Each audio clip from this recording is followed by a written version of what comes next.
अस्सलाम वालेकुम। MDCAT nums शोज़ैम्बो acute का चैप्टर हम पढ़ेंगे थर्मोकेमिस्ट्री। केमिस्ट्री की पूरी ब्रांच होती है। रिएक्शन के दौरान हीट चेंजेस जो अकर होती हैं वो इस केमिस्ट्री की ब्रांच में पढ़ाई जाती हैं। एनर्जेटिक से भी यही मुराद होता है कि रिएक्शन के दौरान जो हीट की चेंजेस अकर हो रही हैं वो स्टडी की जाएँ। ठीक हो गया। कुछ बेसिक टर्म्स हैं, पहले वो क्लियर कर लेंगे। उसके बाद एमसीक्यूज़ के लिहाज से जो इसके एमडीकैट के सिलेबस में चीज़ें हैं वो स्टडी करना शुरू करेंगे। सबसे पहले आपको पता होना चाहिए सिस्टम क्या होता है। Any part of universe under observation. Universe का वो कोई हिस्सा जो आप ऑब्जर्व कर रहे हो या स्टडी कर रहे हो उसको सिस्टम बोलते हैं। फॉर एग्जांपल लैब में आप एक रिएक्शन स्टडी कर रहे हैं तो रिएक्शन क्या होगा, सिस्टम होगा। उसके अलावा सिस्टम कितने तरह के होते हैं, तीन तरह के होते हैं। सबसे पहले होता है ओपन सिस्टम। ओपन सिस्टम वो होता है जिसमें मैटर और एनर्जी दोनों ट्रांसफ़र हो सकें सिस्टम के सराउंडिंग के साथ। अगर सिस्टम सराउंडिंग के साथ दोनों चीज़ ट्रांसफ़र कर सकता है, मैटर भी ट्रांसफ़र कर सकता है, एनर्जी भी कर सकता है, उसे ओपन सिस्टम कहते हैं। क्लोज सिस्टम वो होता है जिसमें एनर्जी तो ट्रांसफ़र हो सके सिस्टम की किसके साथ, सराउंडिंग के साथ, लेकिन मैटर ट्रांसफ़र ना हो सके। उसको क्या बोल रहे होते हैं, क्लोज सिस्टम बोल रहे होते हैं। आइसोलेटेड सिस्टम वो होता है जिसमें सिस्टम सराउंडिंग के साथ दोनों चीज़ें ट्रांसफ़र ना कर सके, ना मैटर ट्रांसफ़र कर सके, ना एनर्जी ट्रांसफ़र कर सके। उस सिस्टम को क्या बोलते हैं, आइसोलेटेड बोलते हैं। बल्कि उससे पहले सिस्टम तो वैसे मैंने बता दिया था कि any part of universe under observation. Surrounding याद रखिएगा, all universe except system. System को निकाल के बाकी जितना यूनिवर्स होता है उसको क्या बोलते हैं, सराउंडिंग बोलते हैं। जैसे कि अभी मैंने एग्जांपल में कहा था, अगर आप रिएक्शन स्टडी कर रहे हो तो वो रिएक्शन क्या होगा, सिस्टम होगा। अब वो रिएक्शन जिस बीकर में हो रहा था, वो बीकर जिस टेबल पे पड़ा हुआ था, लैब हो गई, कॉलेज हो गया, सिटी हो गया, अब पूरा यूनिवर्स हो गया, वो सारा का सारा क्या कहलाएगा, सराउंडिंग कहलाएगा। बस वो जो रिएक्शन आप स्टडी कर रहे थे वो सिस्टम कहलाएगा। ओके हो गया। तो पता लग गया सराउंडिंग क्या होगा। सिस्टम को निकाल के बाकी तमाम यूनिवर्स सराउंडिंग कहलाता है। फिर होता है जी बाउंड्री। बाउंड्री एक ऐसी लाइन होती है जो सिस्टम को सराउंडिंग से सेपरेट करती है। समटाइम्स ये लाइन रियल होती है जिसको आप टच वगैरह कर सकते हो। जैसे बीकर में रिएक्शन अगर करवा रहे थे तो लेट्स से जो ऊपर सरफेस दिखाई दे रही होगी, रिएक्शन मटेरियल की सरफेस दिखा रही होगी, वो टचेबल होगी, टच की जा सकती है, तो वो क्या होगी, रियल बाउंड्री होगी। समटाइम्स लेट्स से आप एटमॉस्फेयर में गैसेस को स्टडी कर रहे हो, तो अब एटमॉस्फेयर के गैसेस के गिर्द कोई हार्ड बाउंड्री तो नहीं हो सकती ना, तो आप इमेजिन कर लेते हो कि इमेजिनरी लाइन सपोज कर लेते हो कि इमेजिनरी लाइन होगी, इसके अंदर अंदर तमाम एटमॉस्फेयर को हम स्टडी कर रहे होंगे, तो उस लाइन को आप क्या बोलेंगे, बाउंड्री बोलेंगे। बाउंड्री वो चीज़ है जो सिस्टम को सराउंडिंग से क्या करे, सेपरेट करे। और बाउंड्री रियल भी हो सकती है और बाउंड्री इमेजिनरी भी हो सकती है। दोनों तरह की बाउंड्रीज हो सकती हैं जिन्हें आप टच भी कर सकते हैं। समटाइम्स आप इमेजिन कर रहे होते हैं बाउंड्री के फलां बाउंड्री के अंदर अंदर हम सारी चीज़ों को स्टडी करेंगे। उसके बाद स्टेट क्या होता है, स्टेट होता है कंडीशन ऑफ सिस्टम। जो किसी सिस्टम की कंडीशन होती है उसे स्टेट बोलते हैं। अब सवाल है, कंडीशन ऑफ सिस्टम पता कैसे लगाते हैं। सिस्टम पे प्रेशर पता लगाएं, वॉल्यूम पता लगाएं, टेम्परेचर पता लगाएं, कैपिटल ई का मतलब इंटरनल एनर्जी पता लगाएं, एस का मतलब एंट्रोपी पता लगाएं, जी का मतलब गिब्स फ्री एनर्जी पता लगाएं, एच का मतलब इंथॉल्पी पता लगाएं। तो किसी सिस्टम की आप जब ये सारी चीज़ें पता लगाते हैं तो सिस्टम की कंडीशन पता लगती है या फिर सिस्टम की स्टेट पता लगती है। प्रेशर, वॉल्यूम, टेम्परेचर, ई इंटरनल एनर्जी अभी पढ़ा दूंगा क्या होती है। एस का मतलब होता है एंट्रोपी। एंट्रोपी का मतलब होता है रैंडमनेस और disorderness of particles. Gibbs free, G का मतलब होता है Gibbs free energy. Gibbs free energy बोलते हैं useful energy of system. System की वो यूजफुल एनर्जी जिसके जरिए वर्क भी करवाया जा सकता है उसे गिब्स फ्री एनर्जी बोलते हैं। क्योंकि अक्सर सिस्टम के पास जितनी एनर्जी होती है वो सारी की सारी यूजफुल नहीं होती। उस सारी एनर्जी के जरिए सिस्टम आपको काम करके नहीं दे सकता। तो जितनी एनर्जी से सिस्टम आपको काम करके दे सके, अपनी जितनी एनर्जी से सिस्टम आपको काम करके दे सके, वो एनर्जी गिब्स फ्री एनर्जी होती है। और एच इंथॉल्पी है, इंथॉल्पी भी मैंने आगे पढ़ानी है। ठीक है। तो ये कुछ बेसिक टर्म्स हो गई। उसके बाद स्टेट फंक्शन पे एमसीक्यूज आ रहे होते हैं। अब स्टेट फंक्शन याद रखिएगा, एक ऐसा फंक्शन होता है जो डिपेंड करता है इनिशियल और फाइनल स्टेट पे। Depend on initial and final state. लेकिन इंडिपेंडेंट होता है, लेकिन इंडिपेंडेंट होता है on path followed by system to reach from initial to final state। तो हर वो फंक्शन जो इनिशियल और फाइनल स्टेट पर तो डिपेंड कर रहा हो, लेकिन उस पाथ पे ना डिपेंड कर रहा हो जिस पाथ के जरिए सिस्टम इनिशियल पे फाइनल स्टेट तक गया था, उसे स्टेट फंक्शन बोलते हैं। फॉर एग्जाम्पल मैं आपको कहता हूँ जी डेल्टा वी है, तो आपको पता है जी डेल्टा वी का फार्मूला क्या होता है, V two minus V one होता है। अब जरा अगर आप गौर से देखें तो डेल्टा वी का जो मैंने फार्मूला ओपन किया है, इसमें मैंने इनिशियल स्टेट का तो जिक्र किया वी वन का, फाइनल स्टेट का भी जिक्र किया V2 का, लेकिन मैंने क्या पाथ का जिक्र किया, मैंने क्या ये बताया कि वॉल्यूम V1 से V2 तक पहुंचा कैसे, पाथ बताया नहीं बताया। वॉल्यूम V1 से V2 तक पहुंचाने के लिए तो आप प्रेशर भी चेंज कर सकते हो, टेम्परेचर भी चेंज कर सकते हो, एंट्रोपी भी चेंज कर सकते हो, एंथैल्पी भी चेंज कर सकते हो। अब बहुत सारी चीजें चेंज करके वॉल्यूम V1 से V2 तक पहुंचा सकते हो, लेकिन जिक्र नहीं किया गया कि V1 से V2 तक पहुंचा कैसे है। तो इसका मतलब है हर वो फंक्शन जिसमें पाथ का जिक्र ना हो लेकिन इनिशियल और फाइनल स्टेट का जिक्र हो, उस फंक्शन को क्या बोलते हैं, स्टेट फंक्शन। एमसीक्यूज के लिए आपने सारे स्टेट फंक्शन याद रखने हैं कि कौन कौन से स्टेट फंक्शन होते हैं। Change of volume state function होता है, change of pressure, change of temperature, change of internal energy, change of enthalpy, change of entropy, change of Gibbs free energy. ये सारे होते हैं स्टेट फंक्शन जो आपको एमसीक्यूज में याद रहने चाहिए। एमसीक्यूज बना हुआ आएगा let's say which of the following state function, या फिर which of the following is not state function. तो सारे स्टेट फंक्शन आपको पता होंगे, तो इस तरह के एमसीक्यूज का आप आंसर दे पाओगे। स्टेट फंक्शन के बाद होता है पाथ फंक्शन। पाथ फंक्शन वो होता है जो ओनली डिपेंड ऑन पाथ। हर वो फंक्शन जो सिर्फ पाथ पे डिपेंड कर रहा हो उसे क्या बोल रहे होते हैं, पाथ फंक्शन बोल रहे होते हैं। हमारे सिलेबस में सिर्फ दो पाथ फंक्शन है, वो याद रख लें एमसीक्यूज के लिए। एक है जी वर्क पाथ फंक्शन है हमारे सिलेबस में, और दूसरा हीट पाथ फंक्शन है। तो वो एमसीक्यूज मिक्स करके बनाएगा। वो आपको कहेगा which of following is not state function. Let say वो आपको कहेगा इनमें से कौन स्टेट फंक्शन नहीं है, और वो ऑप्शन यूँ लिख देगा, वो लिख देगा जी चेंज ऑफ प्रेशर हो गया, चेंज ऑफ टेम्परेचर हो गया, हीट हो गया, और चेंज ऑफ एंट्रोपी हो गया। तो स्टेट फंक्शन इनमें से कौन सा नहीं है, हीट इनमें स्टेट फंक्शन नहीं है। तो फिर हीट क्या है, पाथ फंक्शन है। इस तरह के एमसीक्यू सिंपल बने हुए आएंगे। बस आपको जहन में सारे स्टेट फंक्शन भी पता होने चाहिए, और सारे जो सिलेबस में पाथ फंक्शन है दो ही हैं बस, वो भी आपको पता होने चाहिए। तो आपका ये वाला एमसीक्यू सॉल्व हो जाएगा। ओके हो गया। उसके बाद इंटरनल एनर्जी। इंटरनल एनर्जी को इधर मैंने रिप्रेजेंट किया हुआ है आई ई से, वैसे ओनली कैपिटल ई से भी रिप्रेजेंट किया जाता है, तो इधर वैसे मैंने पूरा लिख दिया था आई ई, तो वो कोई मसले वाली बात नहीं है। इंटरनल एनर्जी सम होती है काइनेटिक एनर्जी का और पोटेंशियल एनर्जी का। और इधर इंटरनल एनर्जी हम स्पेसिफिकली फिलहाल डिस्कस करने लगे हैं गैसेस के लिए।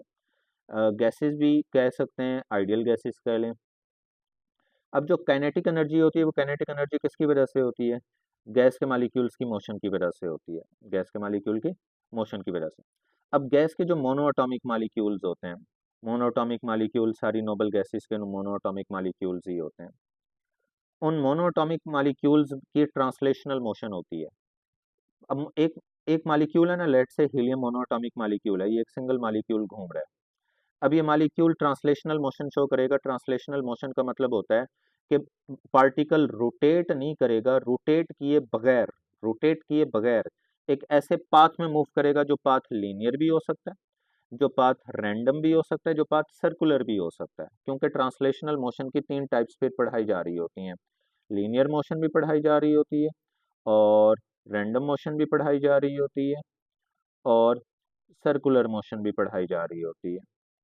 ये तीन मोशन पढ़ाई जा रही होते हैं। तो जो मोनोएटॉमिक मालिक्यूल होते हैं लाइक नोबल गैसेस के मालिक्यूल, वो लीनियर पाथ में भी मूव कर सकते हैं, वो रैंडमली में मूव कर सकते हैं, वो सर्कुलर पाथ में भी मूव कर सकते हैं। तो उनकी ट्रांसलेशनल मोशन होती है।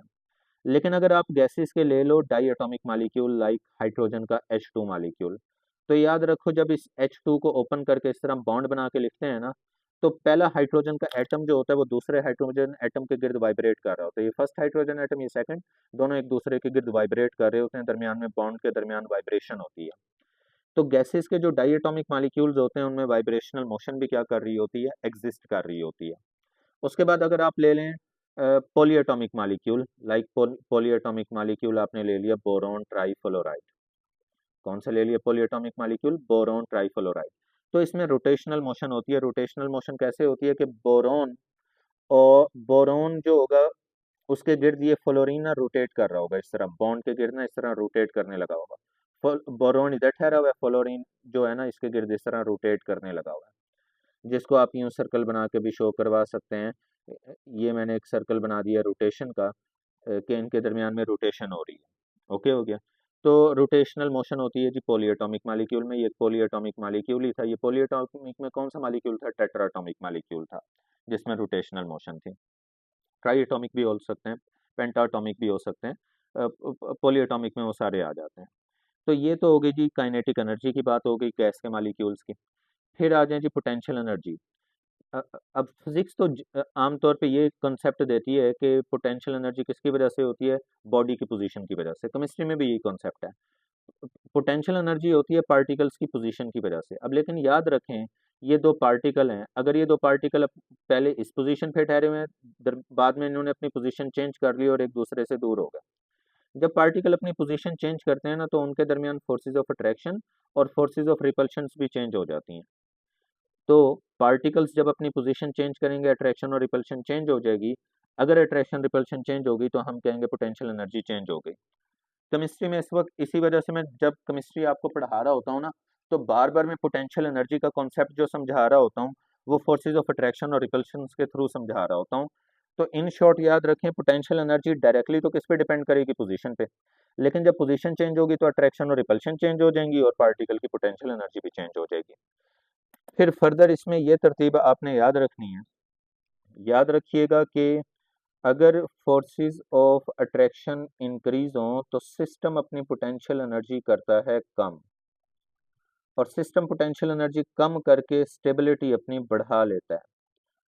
क्योंकि हर साइंस सब्जेक्ट कहता है हर वो सिस्टम जो अपनी एनर्जी कम करने लगा हुआ है वो अपनी स्टेबिलिटी बढ़ाने लगा हुआ है। तो जब दो पार्टिकल में अट्रैक्शन बढ़े, आप समझ जाना वो दो पार्टिकल अपने दरमियान से एनर्जी रिलीज करेंगे और अपनी स्टेबिलिटी बढ़ा लेंगे।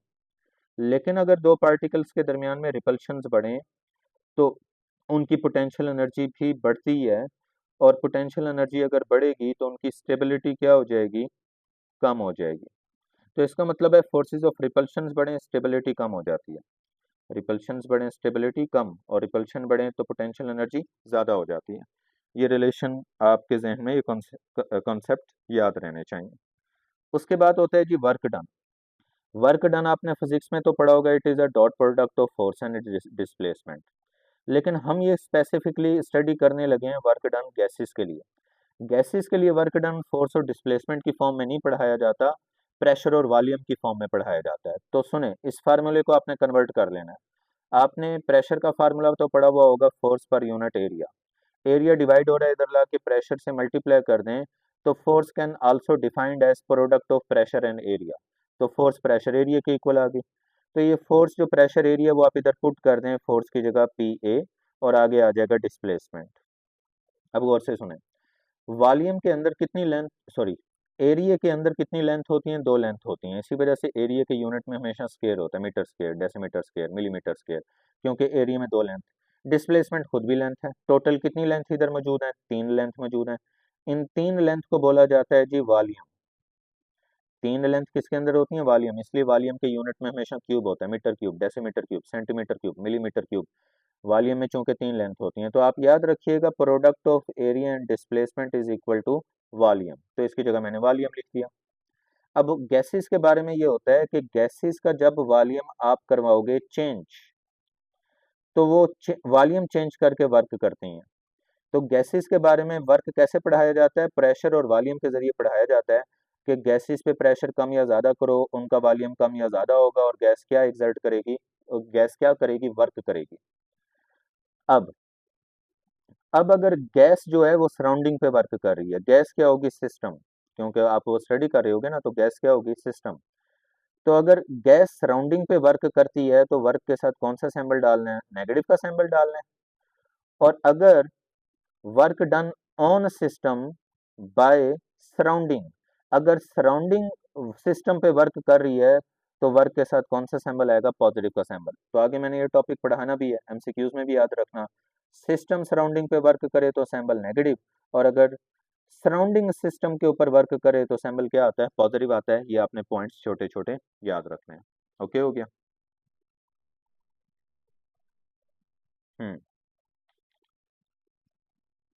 अच्छा, उसके अलावा आपने एक और भी बात याद रखनी है इंटरनल एनर्जी के यूनिट्स के बारे में। अब एनर्जी को मेजर कर सकते हैं आप कैलोरी में, जॉल में, और अर्ज, ERG अर्ज, और इलेक्ट्रॉन वोल्ट। तो एनर्जी के यूनिट ये चारों यूज हो रहे होते हैं, कैलोरी भी, जॉल भी, अर्ज भी, और इलेक्ट्रॉन वोल्ट भी। अब एमसीक्यूज में आपने ये बात याद रखनी है, जो बताने लगा हूँ ये एमसीक्यूज आ भी चुका है, कि 1 कैलोरी जो होता है वो ग्रेटर होता है 1 जॉल से, 1 जॉल ग्रेटर होता है 1 अर्ज से, 1 अर्ज ग्रेटर होता है 1 इलेक्ट्रॉन वोल्ट से। तो वो आपसे एमसीक्यूज में पूछे कि एनर्जी का इन चारों में, इन गिवन चारों में सबसे बड़ा एनर्जी का यूनिट कौन सा है, कैलोरी है, और सबसे छोटा एनर्जी का यूनिट कौन सा है, इलेक्ट्रॉन वोल्ट है। और ऑर्डर भी याद रखना, ऑर्डर भी एमसीक्यूज में पूछा जा चुका है कि कैलोरी बड़ा जॉल से, जॉल बड़ा 1 अर्ज से, 1 अर्ज बड़ा इलेक्ट्रॉन वोल्ट से। ये वाले भी एमसीक्यूज पूछे जाते हैं, तो ये भी आपने याद रखने हैं। ओके हो गया। अच्छा जी, उसके बाद आपने करना है,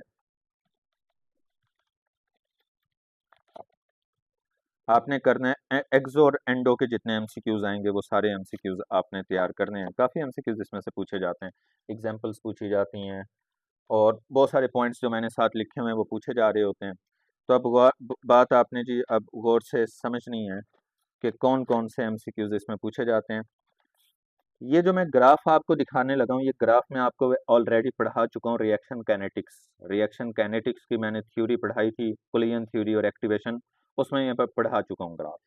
फिलहाल मैं वो थ्योरी दोबारा नहीं शुरू करने वाला, इररेलेवेंट बात हो जाएगी और बात लंबी हो जाएगी। आपको मैं ग्राफ के जरिए बस ये सारे पॉइंट्स के आंसर बताने लगा हूँ जो एमसीक्यूज में पूछे जाते हैं। तो सुने, एक्सो का ग्राफ आपको ऐसा दिखाई दे रहा होता है, ये जो ग्राफ आपको दिख रहा है ये एक्सोथर्मिक रिएक्शन का है।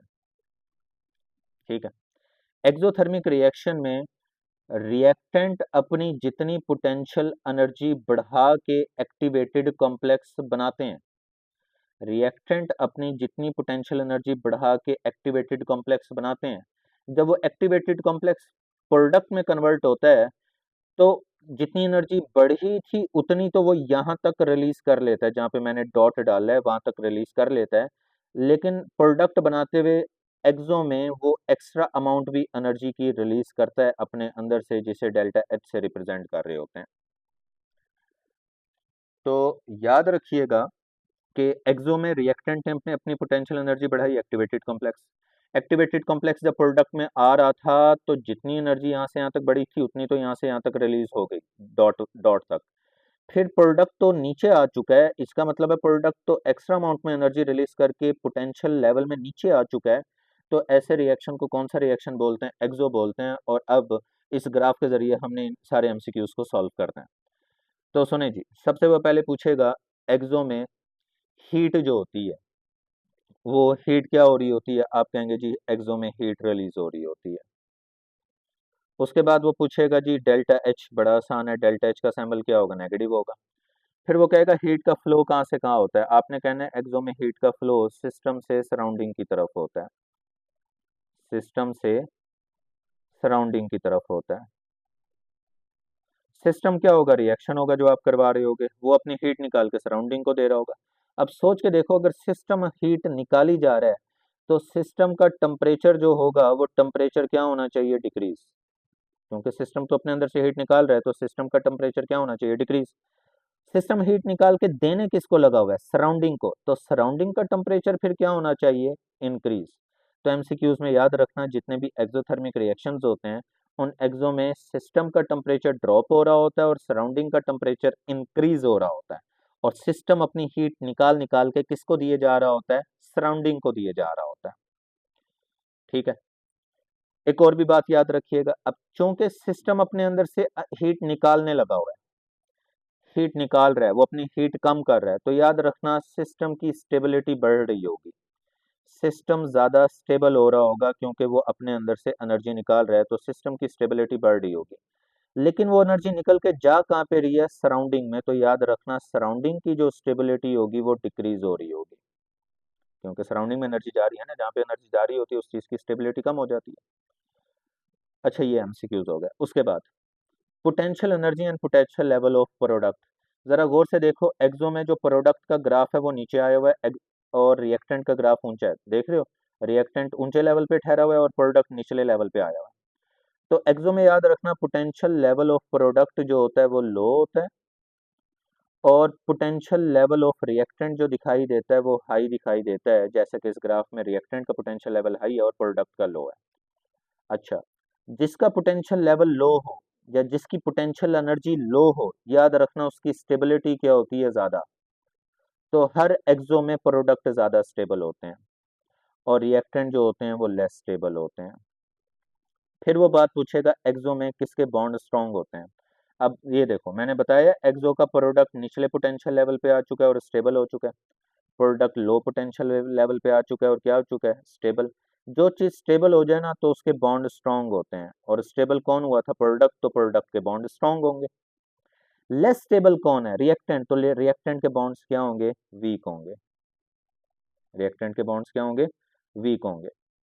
और energy required to break bond, exo में याद रखिएगा जो बॉन्ड ब्रेक करने के लिए एनर्जी रिक्वायर्ड होती है वो कम होती है, रिएक्टेंट्स के बॉन्ड तोड़ने के लिए जो एनर्जी चाहिए होती है वो कम होती है। लेकिन जब प्रोडक्ट बनता है और प्रोडक्ट में जब न्यू बॉन्ड्स बनते हैं तो वो न्यू बॉन्ड्स के दौरान जो एनर्जी रिलीज करता है वो एनर्जी रिलीज ज्यादा होती है।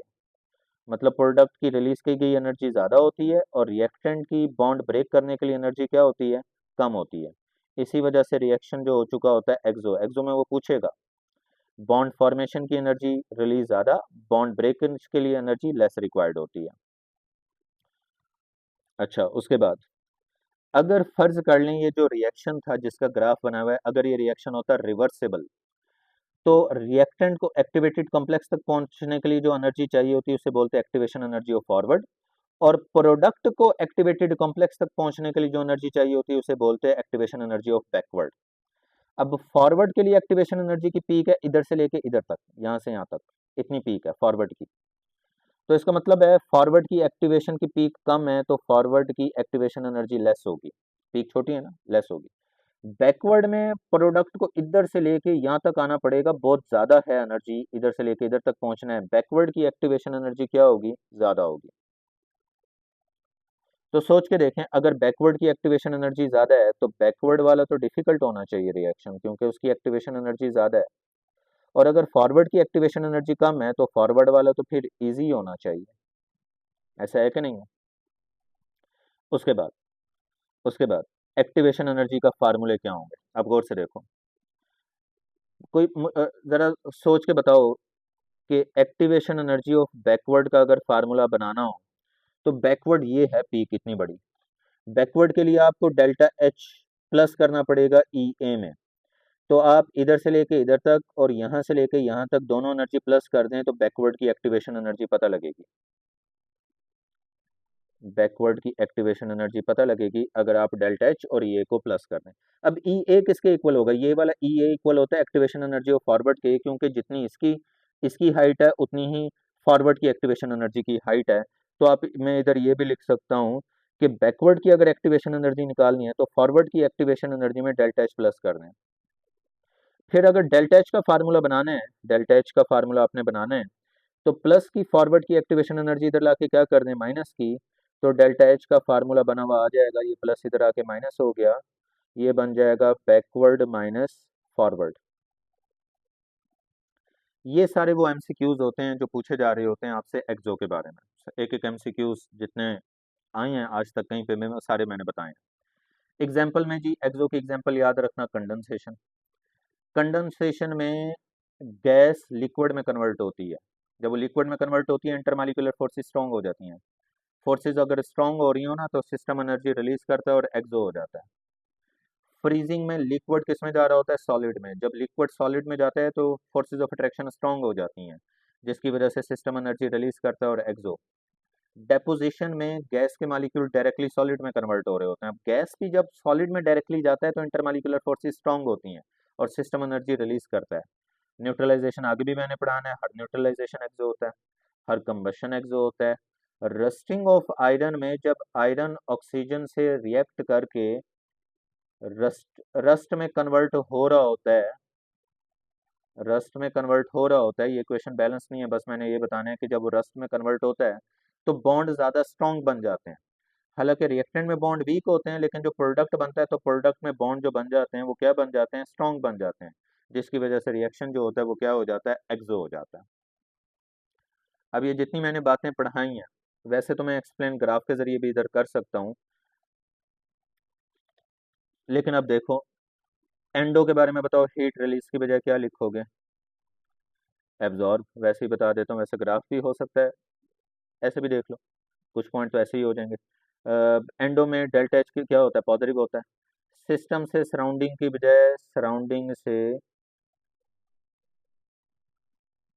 हीट का फ्लो होता है सराउंडिंग टू सिस्टम, मतलब सिस्टम हीट एब्जॉर्ब कर रहा है ना, सिस्टम हीट एब्जॉर्ब कर रहा है, कहाँ से एब्जॉर्ब कर रहा है, सराउंडिंग से। तो सराउंडिंग से हीट कहाँ जा रही है, सिस्टम के अंदर जा रही है। सिस्टम का टेम्परेचर इधर अगर डिक्रीज हो रहा था तो इधर सिस्टम का टेम्परेचर क्या होगा, इंक्रीज, और सिस्टम की फिर स्टेबिलिटी क्या हो जाएगी, डिक्रीज। और सिस्टम हीट लेने कहाँ से लगा हुआ था, सराउंडिंग से, सराउंडिंग से वो हीट लिए जा रहा है, तो सराउंडिंग की हीट कम हो जाएगी, सराउंडिंग का टेम्परेचर क्या हो जाएगा, डिक्रीज। और अगर सराउंडिंग का टेम्परेचर डिक्रीज हो जाए तो सराउंडिंग की स्टेबिलिटी क्या हो जाएगी, इंक्रीज। पोटेंशियल एनर्जी या पोटेंशियल लेवल ऑफ प्रोडक्ट, जरा गौर से देखो, ये आपको ग्राफ दिखाई दे रहा है इस वक्त एंडो का। एंडो के ग्राफ में गौर से देखो, उछले लेवल पे कौन ठहरा हुआ दिखाई दे रहा है, प्रोडक्ट। तो प्रोडक्ट का जो पोटेंशियल लेवल होता है वो हाई होता है, और रिएक्टेंट इस ग्राफ में देखो जरा निचले पोटेंशियल लेवल पे दिख रहा है, नीचे दिख रहा है, तो रिएक्टेंट का जो पोटेंशियल लेवल होता है वो लो होता है। अब अगर प्रोडक्ट का पोटेंशियल लेवल हाई है तो प्रोडक्ट की स्टेबिलिटी क्या हो जाएगी, लेस। और अगर रिएक्टेंट का पोटेंशियल लेवल लो है तो रिएक्टेंट की स्टेबिलिटी क्या हो जाएगी, ज़्यादा, क्योंकि पोटेंशियल एनर्जी का स्टेबिलिटी से रिलेशन हमेशा इन्वर्स चल रहा होता है। जहाँ पे पोटेंशियल एनर्जी ज़्यादा हो वहाँ पे स्टेबिलिटी कम हो जाती है, याद रखना है। उसके बाद इधर देखो जी, strength of bond in products. And exo में मैं बोला था प्रोडक्ट में बॉन्ड स्ट्रांग होते हैं, तो एंडो में क्या होने चाहिए, प्रोडक्ट के बॉन्ड क्या होने चाहिए, वीक। रिएक्टेंट के बॉन्ड क्या होने चाहिए, स्ट्रांग। और उसके अलावा energy required to break bond, energy required to break bond अगर एक्सो में लेस होती है तो ब्रेक बॉन्ड करने के लिए इधर एनर्जी रिक्वायर्ड क्या होगी, मोर। और जब बॉन्ड नए बॉन्ड बनेंगे तो एनर्जी रिलीज जो होती है वो लेस होती है। इसका मतलब है बॉन्ड तोड़ने के लिए सिस्टम ने ज़्यादा एनर्जी ली थी, लेकिन जब बॉन्ड बने रिलीज कम की है। तो इसका मतलब है कुछ एनर्जी तो वो अपने अंदर रख के बैठ गया है, तो रिएक्शन एंडो ही हो जाएगा, जाहिर है।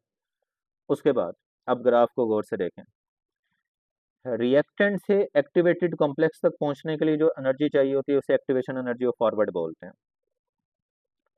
इधर सिस्टम ने इतनी हीट अपने अंदर एब्जॉर्ब करके रखी हुई है, इतने अमाउंट में एब्जॉर्ब करके रखी हुई है, ठीक है। और प्रोडक्ट को अगर एक्टिवेटेड कॉम्प्लेक्स तक बोल पहुंचना है तो जो एनर्जी चाहिए उसे बोलते हैं एक्टिवेशन एनर्जी ऑफ बैकवर्ड। अब जरा देखो, बैकवर्ड की पीक तो छोटी है, बैकवर्ड की एक्टिवेशन एनर्जी क्या होगी, लेस होगी। और फॉरवर्ड की देखो पीक बड़ी दिखाई दे रही है, तो फॉरवर्ड की एक्टिवेशन एनर्जी क्या होगी, ज़्यादा। अगर फॉरवर्ड की एक्टिवेशन एनर्जी ज़्यादा है तो फॉरवर्ड वाला रिएक्शन क्या होना चाहिए, डिफिकल्ट होना चाहिए। रिवर्स की बैकवर्ड की एक्टिवेशन एनर्जी अगर कम है तो बैकवर्ड वाला रिएक्शन क्या होना चाहिए, इजी होना चाहिए। अब फार्मूला गौर से सुनो, एक्टिवेशन एनर्जी ऑफ, देखो फॉरवर्ड की एक्टिवेशन एनर्जी निकालनी है ना, दो चीज़ों को प्लस करना पड़ेगा, डेल्टा एच को एक्टिवेशन ऑफ बैकवर्ड में प्लस करना पड़ेगा। इतनी बैकवर्ड लो, इतनी डेल्टा एच लो, दोनों प्लस कर दो तो फॉरवर्ड के वो इक्वल बनते हैं। तो फिर आपने फॉरवर्ड लिखना है इक्वल टू होता है backward plus delta H. Delta H का फार्मूला अगर बनाना है तो ये बैकवर्ड का प्लस इधर ला के माइनस कर दो, तो डेल्टा एच का फार्मूला बनेगा फॉरवर्ड माइनस बैकवर्ड। इधर फॉरवर्ड माइनस बैकवर्ड है, इधर बैकवर्ड माइनस फॉरवर्ड था। एग्जाम्पल में याद रखना, मेल्टिंग, वेपोराइजेशन, सब्लिमेशन, एटमाइजेशन में पढ़ाऊंगा आगे, टेंशन नहीं लेनी। इलेक्ट्रोलिसिस, लाइसिस का मतलब होता है ब्रेक डाउन, वाटर के बॉन्ड ब्रेक डाउन करो तो जाहिर है एनर्जी एब्जॉर्ब भी होगी, बॉन्ड ब्रेक करने के लिए एनर्जी एब्जॉर्ब भी होती है, तो ये एंडो ही होता है। फोटोसिंथेसिस में भी लाइट एब्जॉर्ब भी होती है, तो ये भी एंडो होता है। हमारी बुक में एक एग्जांपल लिखी है, वो स्पेसिफिकली मैंने इधर मेंशन कर दी थी, एमसीक्यूज में पूछी जा सकती है। अमोनियम नाइट्रेट को अगर पानी में डिजोल्व करवाओ तो वो डिजोल्यूशन का प्रोसेस भी क्या होता है, एंडो ही होता है, ठीक है। इसी तरीके से अमोनियम क्लोराइड को भी अगर पानी में डिजोल्व करवाओ तो वो भी एंडो ही होता है, उसकी इंथॉल्पी 16 + 16.2 किलो जूल पर मोल होती है, ये भी एंडो ही होता है। तो ये सारी एंडो की एग्जांपल्स हो गई। तो ये था जी ग्राफ। ये ग्राफ मैंने तरतीब से वैसे पढ़ाए हुए हैं, ये एक्टिवेटेड कॉम्प्लेक्स क्या बला होती है, रिएक्शन कोऑर्डिनेट्स क्या चीज़ें होती हैं, कोलिजन थ्योरी में पढ़ाया होता मैंने। बस फिलहाल ग्राफ के जरिए मैंने एंडो और एक्सो की ये सारी एमसीक्यूज आपको एक्सप्लेन करके दे दी हैं। ओके हो गया। नेक्स्ट नेक्स्ट आपने शुरू करना है फर्स्ट लॉ ऑफ थर्मोडायनेमिक्स, जिसे बोलते हैं law of conservation of energy. ये एमसीक्यूज आ जाएगा कि फर्स्ट लॉ ऑफ थर्मोडायनेमिक्स का अदर नेम क्या होता है। इसकी स्टेटमेंट एक एमसीक्यूज में लिखी हुई आती है, वो याद रखनी है आपने कि total energy of system and surrounding remain constant. Total energy of system and surrounding remain conserved, remain constant, remain same, जो लफ्ज यूज कर लो। अब जो मैं बात समझाने लगा हूँ मैथमेटिकल इक्वेशन, वो इंपॉर्टेंट है एमसीक्यूज के लिए। उन इक्वेशन को गौर से समझना। जो डायग्राम बना रहा हूँ वो आपके लिए ज़रूरी नहीं है बनाना, बस इक्वेशन को गौर से समझ लेना। फर्ज कर लो एक गैस, ये आपके पास गैस है और गैस का इनिशियल वॉल्यूम है V1 और आपने इस गैस को प्रोवाइड की हीट Q। जब भी किसी गैस को हीट देते हैं तो वो हीट सबसे पहले इंटरनल एनर्जी चेंज करवाती है। इंटरनल एनर्जी का मतलब है काइनेटिक एनर्जी और पोटेंशियल एनर्जी, दोनों गैस की चेंज होती हैं। फर्ज कर लो आपने हीट दी थी 20 और गैस की इंटरनल एनर्जी भी चेंज हो गई 20। कितनी चेंज हो गई? 20। गैस ने उस 20 का कुछ पार्ट यूज कर लिया पिस्टन को ऊपर मूव करवाने के लिए और वॉल्यूम V1 से V2 करवाने के लिए। अब अगर गैस ने उस इंटरनल एनर्जी का कुछ हिस्सा यूज कर लिया वर्क करने के लिए, पिस्टन को ऊपर मूव करवाने के लिए, तो सोच के देखो क्या उतनी इंटरनल एनर्जी बची हुई होगी जितनी हीट दी गई थी? नहीं बची हुई होगी, क्योंकि वो कुछ इंटरनल एनर्जी तो यूज कर चुका। फिर इंटरनल एनर्जी बची कितनी हुई है ये कैसे पता लगेगा? गैस ने जितना वर्क किया है ना, वो वर्क इस इंटरनल एनर्जी से माइनस कर दो। गैस ने पिस्टन को ऊपर ले जाने के लिए, वॉल्यूम चेंज करवाने के लिए जितना वर्क किया है, वो वर्क इस इंटरनल एनर्जी में से माइनस कर दो, तो आपको पता लग जाएगा कि बाकी बची हुई इंटरनल एनर्जी है कितनी। अगर हीट से 20 एनर्जी मिली, हीट 20 दी, इंटरनल एनर्जी 20 चेंज हो गई, और फर्ज कर लें 20 में से 10 जॉल का वर्क कर लिया, तो वो 10 जॉल को आपने इसमें से क्या कर देना है? माइनस कर देना है, तो आपको पता लग जाएगा बाकी इंटरनल एनर्जी कितनी बची हुई है, इसलिए मैंने इधर माइनस किया। एक ये इक्वेशन एमसीक्यूज में लिखी हुई आएगी। फिर माइनस का W इक्वल के इधर ला के प्लस का W कर दो आप, इधर ला के प्लस का, तो ये इक्वेशन एमसीक्यूज में लिखी हुई आएगी। और फिलहाल फिलहाल जो मैं डायग्राम में बात समझा रहा हूँ, तो देखो गैस जो है वो सिस्टम है और सिस्टम बाहर की सराउंडिंग पे वर्क कर रहा है, पिस्टन के थ्रू बाहर की सराउंडिंग पे वर्क कर रहा है, ऐसे है ना? तो अभी मैंने पीछे आपको बताया भी था पिछले पेज पे कि जब सिस्टम सराउंडिंग पे वर्क करे तो वर्क का सिंबल नेगेटिव होता है और P डेल्टा V होता है। ये अभी पिछले पेज में मैं समझा के हटाऊं। तो एमसीक्यूज में याद रहे, when ever system work on surrounding the work symbol of work will be negative. ये भी डायरेक्टली फार्मूला आपसे एमसीक्यूज में पूछा जाएगा और आगे इंथैल्पी वाले टॉपिक में भी ये मैं फार्मूला डायरेक्टली यूज करूंगा, तो आपको पता होना चाहिए। फिर एक एमसीक्यूज बनता है, मैं एमसीक्यूज लिखता हूँ, वो कहेगा इफ पिस्टन इज फिक्स। अगर हम पिस्टन को फिक्स कर दें तो फिर वॉल्यूम क्या हो जाएगा? कांस्टेंट। अगर वॉल्यूम कांस्टेंट है तो फिर वॉल्यूम में चेंजिंग आएगी नहीं, चेंज ऑफ वॉल्यूम क्या होगा? जीरो। तो फिर वो चेंज इन वॉल्यूम जीरो आप इधर पुट कर दें, डेल्टा वी की जगह चेंज इन वॉल्यूम जीरो, तो ये सारा फैक्टर क्या हो जाएगा? जीरो। और एमसीक्यूज का जो आंसर आपने बबल फिल करना होगा वो आपने कहना होगा delta E is equal to होगा क्यू के। तो अगर पिस्टन फिक्स कर दें, वॉल्यूम कांस्टेंट कर दें, तो वर्क, तो वॉल्यूम चेंज नहीं होता। अगर वॉल्यूम चेंज नहीं होता तो गैस वर्क भी नहीं कर पाएगी, गैस वर्क भी नहीं कर पाएगी। तो जितनी भी हीट दोगे वो सारी की सारी हीट सिर्फ गैस की क्या चेंज करवाएगी? इंटरनल एनर्जी, वर्क नहीं होगा। और इस हीट के नीचे छोटा सा क्यू लिख देंगे और इसका मतलब होगा heat given at constant volume, heat given at constant volume only changes internal energy of the gas. ये इसका मतलब होता है, इस तरह से स्टेटमेंट में बोला जाता है। तो ये सारी बातें मैंने बता दी एमसीक्यूज में, ये सारी पूछी जाती हैं step by step. Concept clear हो ना? हमने यूं हरकत नहीं करनी होती कि एक दो एमसीक्यूज के लिए ना हमने अपने टॉपिक की छोटी मोटी बात क्लियर कर ली और पूरा टॉपिक हमें क्लियर ही नहीं है। एमसीक्यूज था जी, डेल्टा ई का फार्मूला बनाएं बताएं जब सिस्टम वर्क करता है सराउंडिंग पे।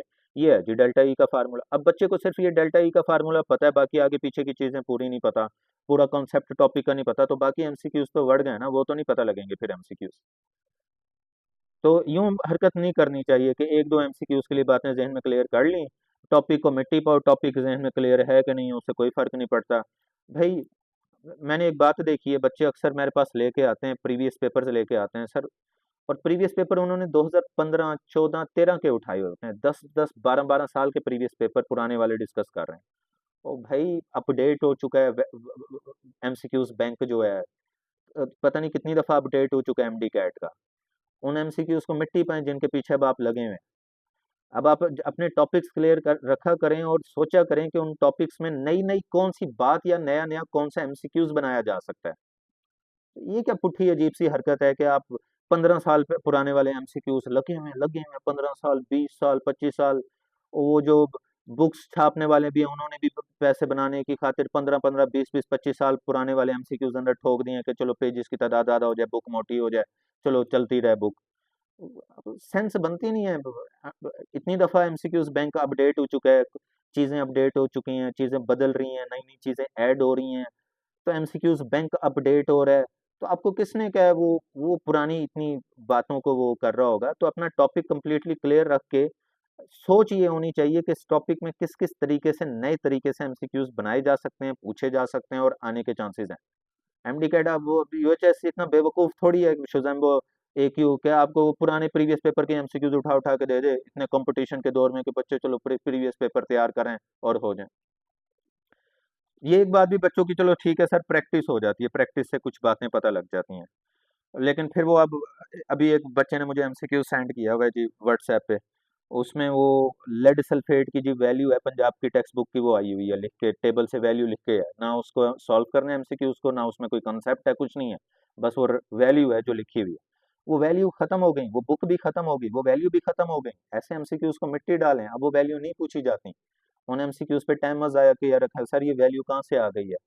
तो उसने किसी दौर में किसी साल में वो 2014 का एमसीक्यूज बच्चे ने उठा के मुझे सेंड किया हुआ, 2014 की वो वैल्यू है जो उठा के वो एमसीक्यूज में उसने बुक से टेबल से सीधी सीधी लिख दिया, ना उसे न्यूमेरिकली सॉल्व करना था ना कुछ करना था, बस उसे याद करके वो बबल फिल करना था। अब वो नहीं है।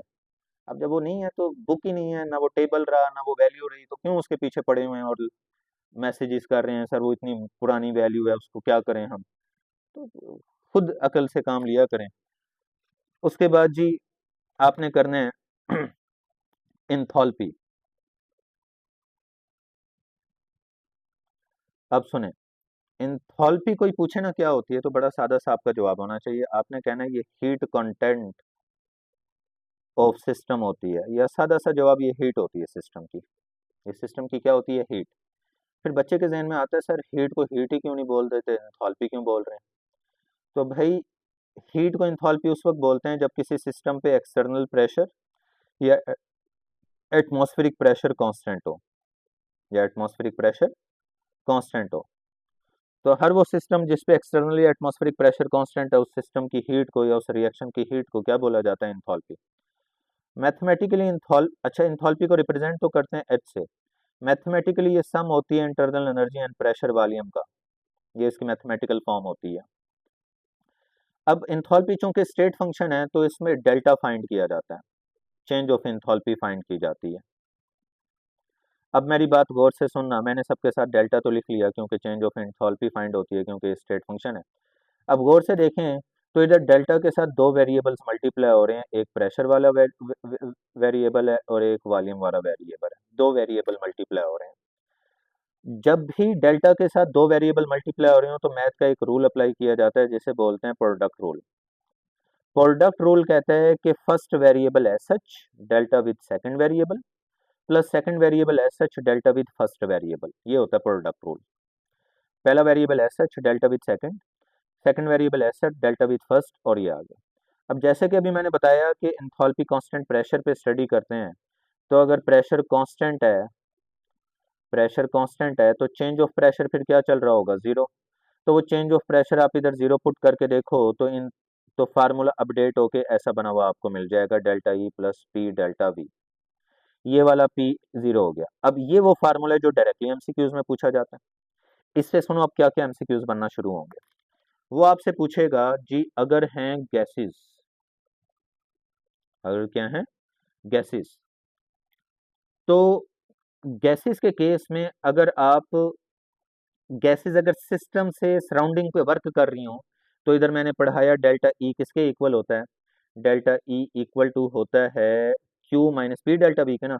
तो इस वाले डेल्टा ई की जगह, इस वाले डेल्टा ई की जगह आप ये डेल्टा ई पुट करें Q minus P delta we, इसकी जगह पुट कर दिया, और आगे क्या आ जाएगा plus P delta V, plus P delta V. और ये जो प्लस का पी डेल्टा वी है माइनस वाले पी डेल्टा वी से क्या हो जाएगा कैंसिल, और delta H is equal to आ जाएगा क्यू, और क्यू के नीचे छोटा सा पी डालेंगे, पी छोटे से पी का मतलब कांस्टेंट प्रेशर। तो अब सुने गैसेस के लिए, कांस्टेंट प्रेशर पे जो गैस को हीट दो, कांस्टेंट प्रेशर पे जो गैस को क्या दोगे हीट, वो गैस की चेंज ऑफ इंथॉल्पी के इक्वल होगी, वो गैस की चेंज ऑफ इंथॉल्पी के इक्वल होगी। अब याद रखो जितनी हीट आपने गैस को दी थी, जितनी हीट आपने किसको दी है गैस को, और ये डेरिवेशन आगे की है, इधर भी तो मैंने हीट ही दी थी ना गैस को, और ये डेरिवेशन करवाई थी। जितनी हीट आप गैस को देते हो उतनी सेम हीट अगर आप दो किसी लिक्विड और सॉलिड को, लिक्विड या फिर, तो सेम अमाउंट ऑफ हीट से लिक्विड और सॉलिड के वॉल्यूम में कोई खास चेंज नहीं आएगा। हालांकि गैस के वॉल्यूम पे चेंज आ जाएगा उतनी हीट देने से। लेट से 10 जूल हीट गैस को दो, उसका वॉल्यूम चेंज होगा। वही 10 जूल हीट आप लिक्विड या सॉलिड को दो, उनका change of volume approximate zero रहेगा। तो फिर वो अप्रोक्सीमेट जीरो जो वॉल्यूम है वो आप इधर डेल्टा वी की जगह आप क्या पुट कर दो, जीरो वॉल्यूम डेल्टा वी की जगह। तो फिर ये इक्वेशन, ये वाला फैक्टर तो जीरो हो जाएगा, ये इक्वेशन बन जाएगी, इक्वेशन बन जाएगी delta H approximate equal to आ जाएगा डेल्टा ई के। तो एमसीक्यूज में याद रखना, वो अगर पूछे कि delta H equal to delta E कब होता है लिक्विड और सॉलिड के लिए, और delta H is equal to Q P किसके लिए मैंने पढ़ाया, गैस के लिए पढ़ाया। फिर इसमें कुछ अपग्रेशंस हैं फार्मूलाज में, और बड़े एमसीक्यूज इसमें बनते हैं। हमें लगता है ये इधर ही खत्म हो गई कहानी, खत्म नहीं हुई। अब सुनो बात और समझना इन बातों को जरा। आपको पढ़ाई थी ideal gas equation PV is equal to NRT, और गैस का अगर नंबर ऑफ मोल चेंज करें तो एवोगैड्रोस लॉ कहता है गैस का वॉल्यूम भी चेंज हो जाएगा।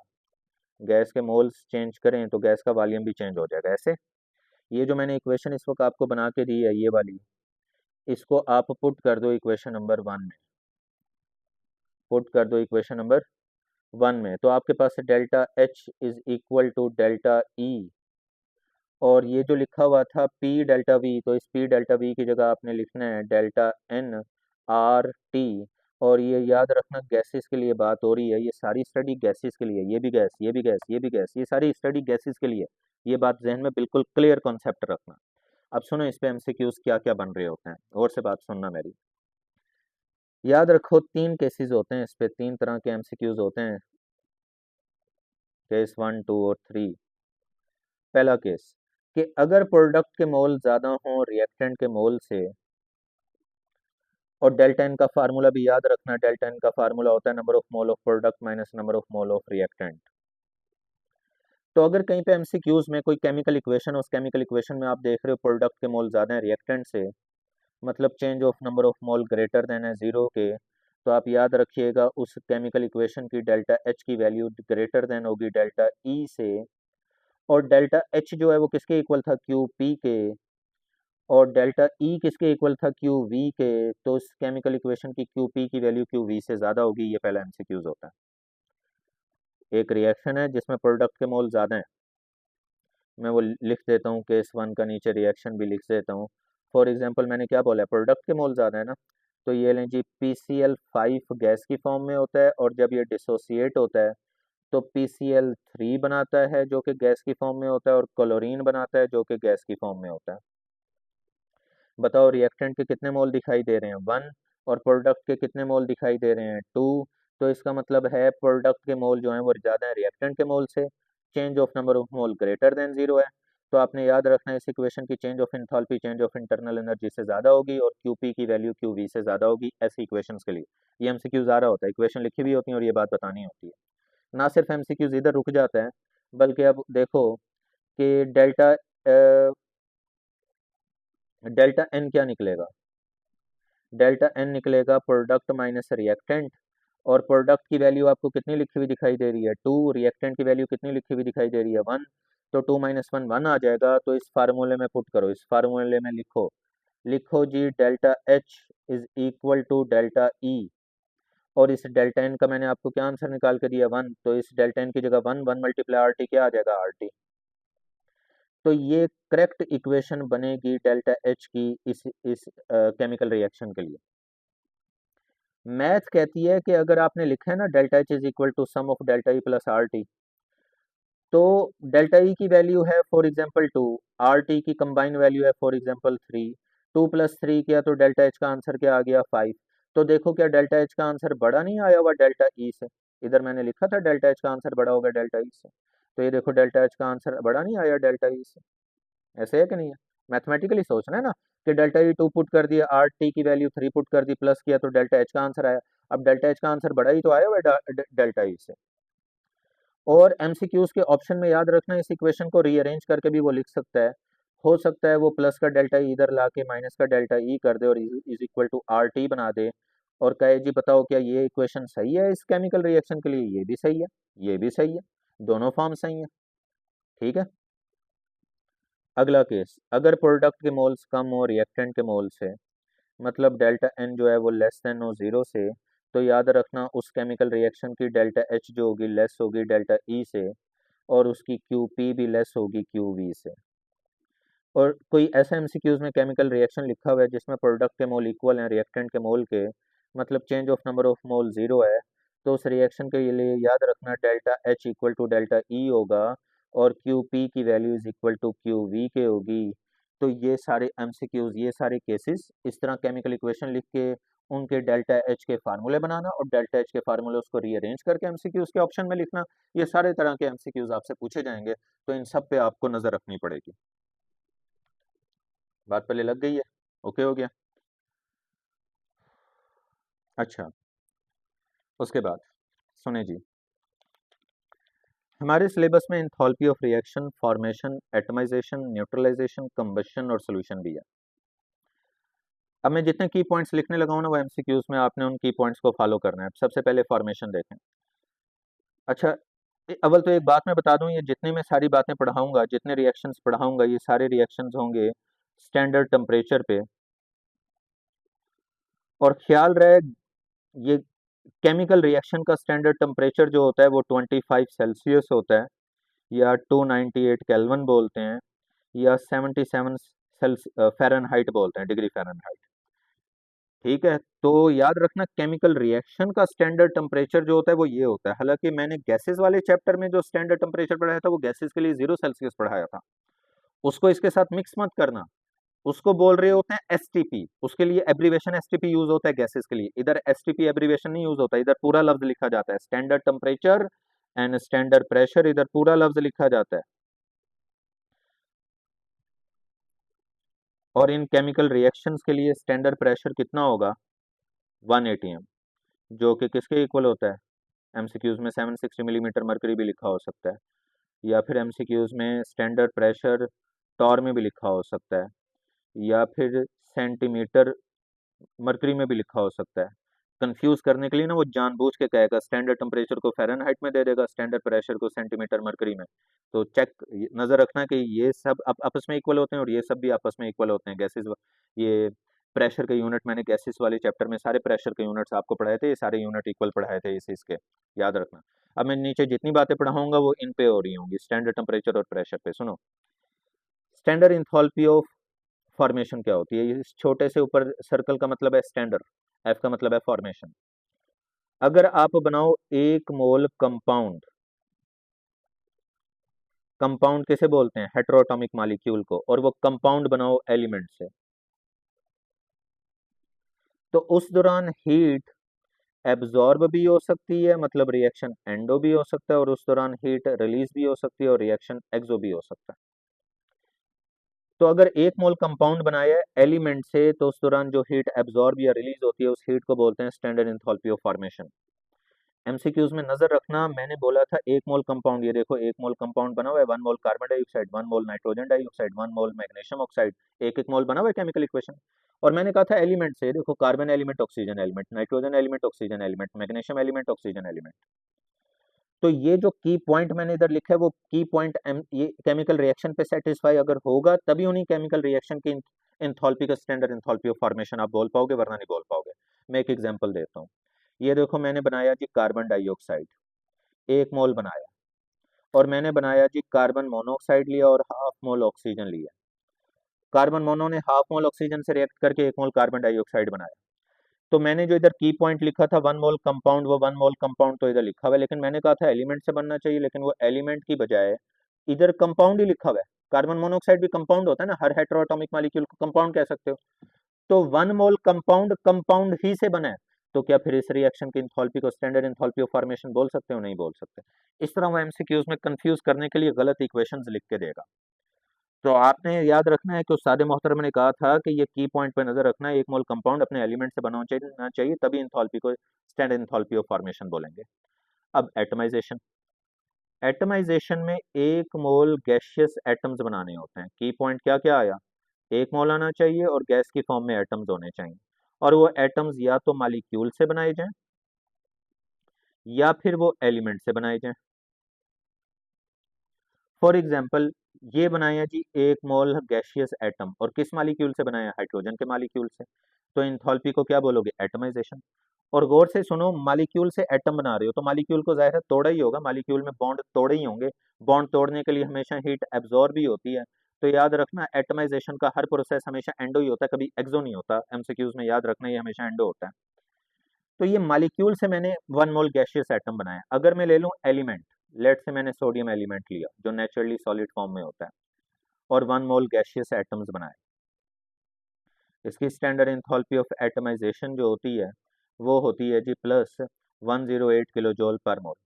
लेकिन गौर से देखें कि अब जो एलिमेंट था वो तो सॉलिड की फॉर्म में मौजूद है और कन्वर्ट किया उसे गैस में। तो ऐसे केस में स्टैंडर्ड इंथॉल्पी ऑफ एटमाइजेशन को स्टैंडर्ड इंथॉल्पी ऑफ सब्लिमेशन भी बोलते हैं। तो ये जो सोडियम की इंथॉल्पी ऑफ एटमाइजेशन है इसे सब्लिमेशन भी बोला हो सकता है कुछ बुक्स में, तो वो भी नजर रखना।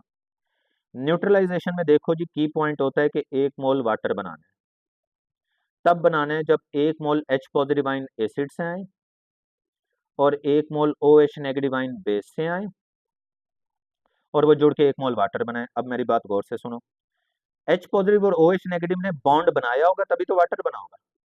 तो इसका मतलब है इनके दरमियान बॉन्ड बना है तभी तो वाटर प्रोड्यूस हो रहा है, और जब भी बॉन्ड बनता है तो एनर्जी क्या होती है? रिलीज, और रिएक्शन क्या होता है? एक्सो। तो हर न्यूट्रलाइजेशन का रिएक्शन एक्सो होता है। फॉर एग्जाम्पल HCl था, NaOH से रिएक्ट किया, रिएक्ट करके इसका OH और इसके H ने जुड़ के 1 मोल क्या बना दिया? वाटर बना दिया। और सोडियम जो होगा वो इस पानी में आयोनाइज फॉर्म में ही घूमेगा, और जो क्लोराइड भी वो होगा वो इस पानी में आयोनाइज फॉर्म में ही घूमेगा। सोडियम और क्लोराइड आपस में बॉन्ड नहीं बनाएगा क्योंकि वो वाटर में आयोनाइज फॉर्म में घूम रहे होंगे, वो नहीं बॉन्ड बनाएंगे, आइंस की फॉर्म में घूमेंगे, वो डिजोल्व हुए होंगे। अब स्टैंडर्ड इंथॉल्पी ऑफ न्यूट्रलाइजेशन जो होगी इसकी -57 किलो जूल पर मोल होती है। वैल्यू याद रखनी है आपने, ये वैल्यू फिक्स होती है। ये वैल्यू फिक्स होती है for every strong acid and strong base. दुनिया के जितने भी स्ट्रॉन्ग एसिड और स्ट्रॉन्ग बेस हैं, जब भी वो 1 मोल वाटर बनाएंगे तो उनकी स्टैंडर्ड इंथॉल्पी ऑफ न्यूट्रलाइजेशन की वैल्यू सेम ही होगी। क्योंकि 1 मोल वाटर जब बनता है तो 1 मोल H positive and OH negative ion से 1 मोल बॉन्ड्स ही बनाते हैं। 1 मोल बॉन्ड्स की समझ लो यही वैल्यू है, और ये वैल्यू क्या रहती है? फिक्स ही रहती है। ये वैल्यू चेंज नहीं होती किसी भी स्ट्रॉन्ग एसिड और स्ट्रॉन्ग बेस के लिए। लेकिन फिर ये ऑर्डर भी याद रखना कि स्ट्रॉन्ग एसिड और स्ट्रॉन्ग बेस की वैल्यू तो ये मैंने पढ़ा दी। अगर कोई चीज होगी वीक, मतलब या तो वीक बेस हो गया या फिर वीक एसिड हो गया।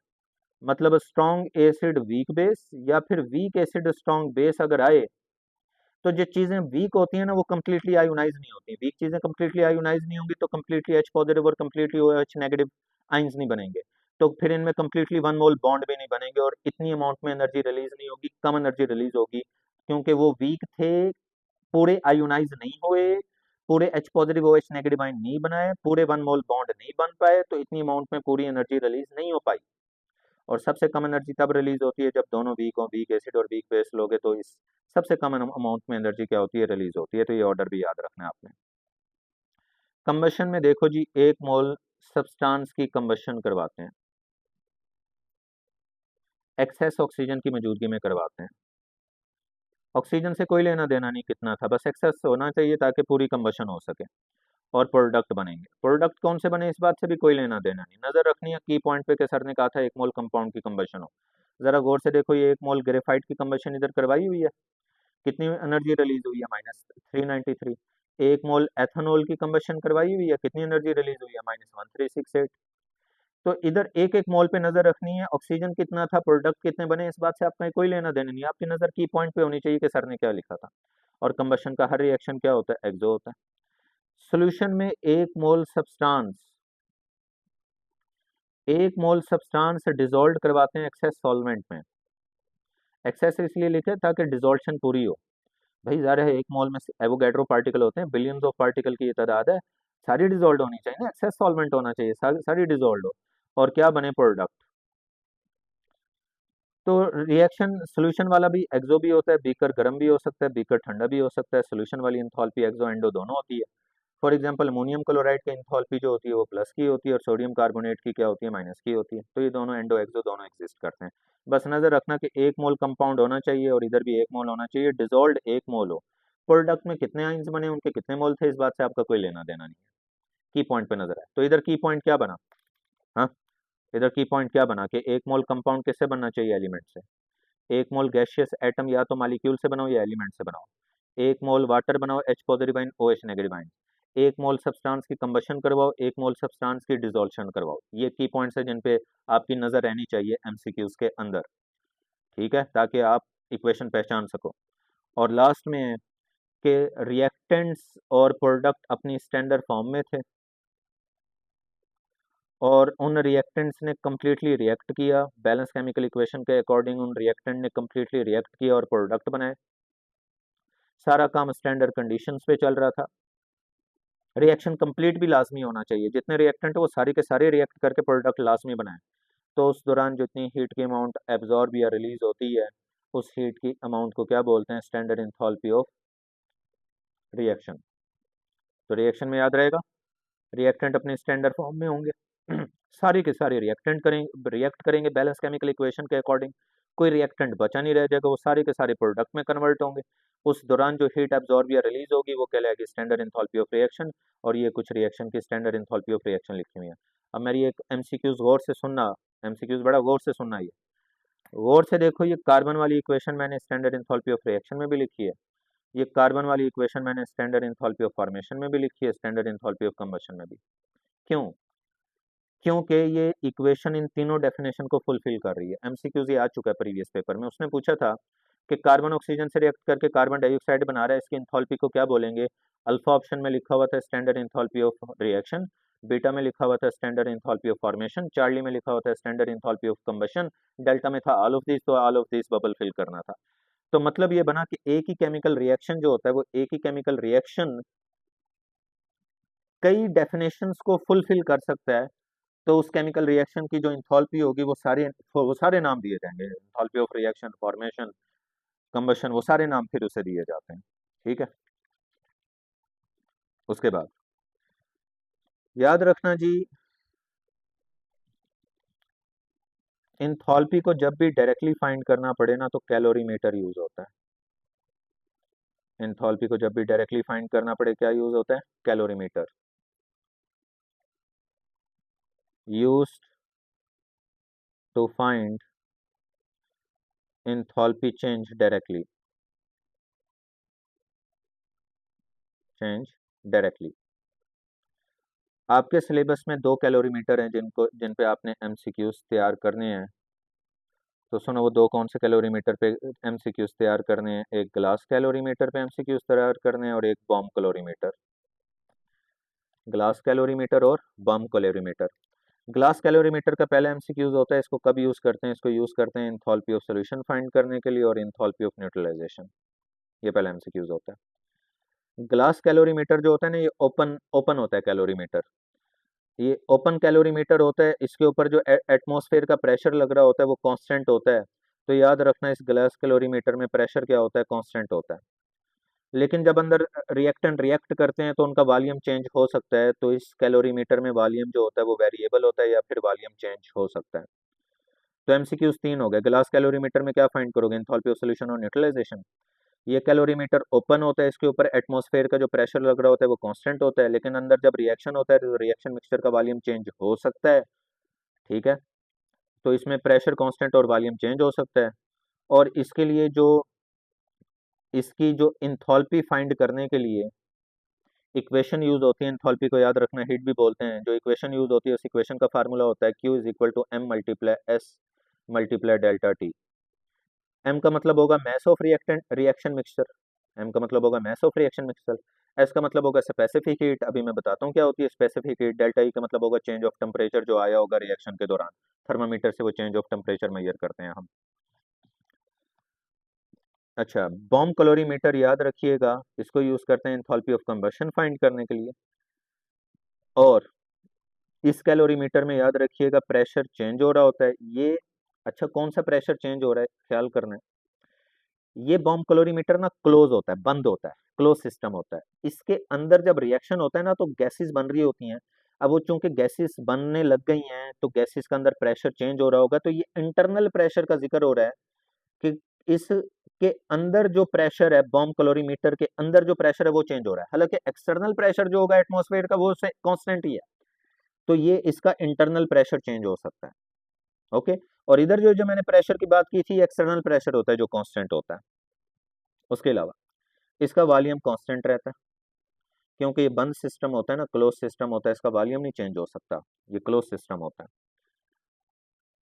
तो मैं फिर से क्लियर कर दूं, ये जो प्रेशर है ये एक्सटर्नल प्रेशर है, एटमॉस्फेरिक प्रेशर है जो कांस्टेंट है। ये इंटरनल प्रेशर है जो बॉम्ब कैलोरीमीटर के अंदर जब गैसेस की कंसंट्रेशन चेंज होती है तो ये इंटरनल प्रेशर चेंज हो रहा होता है। और बॉम्ब कैलोरीमीटर में फार्मूला यूज हो रहा होता है Q is equal to C multiply delta T. C का मतलब होता है हीट कैपेसिटी और डेल्टा टी का मतलब होता है चेंज ऑफ टेम्परेचर। ये सारे एमसीक्यूज हैं जो आपसे पूछे जाएंगे इन दो कैलोरीमीटर्स के बारे में। ओके, अब सुनो जी, आपको पता होना चाहिए कि कि हीट कैपेसिटी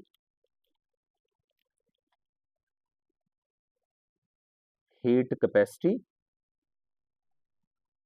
और specific heat capacity,